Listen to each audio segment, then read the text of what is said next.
تخلیق سے بہت پہلے پیدا کیے گئے۔ وَإِذْ قَالَ رَبُّكَ لِلْمَلَائِكَةِ إِنِّي خَالِقٌ بَشَرًا مِّن صَلْصَالٍ مِّنْ حَمَإٍ مَّسْنُونٍ، اور یاد کرو جب کہ کہا تھا آپ کے رب نے فرشتوں سے کہ میں بنانے والا ہوں ایک بشر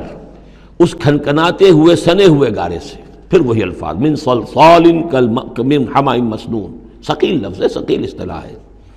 اور یہاں خاص طور پر نوٹ کیجئے کہ لفظ آدم نہیں آیا، بشر بنانے لگا ہوں۔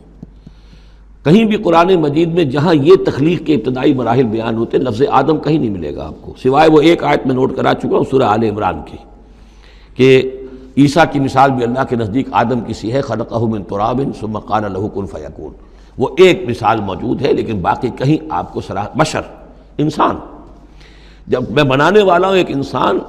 اس مٹی سے سنے ہوئے گارے کی جو سوکھ کر کھنکھنانے لگی ہے، فَإِذَا سَوَّيْتُهُ، جب میں اس کا تسویہ کر لوں۔ تخلیق کے بعد تسویہ ہوتا ہے، جیسے کسی شے کا ایک حیولہ بن گیا، پھر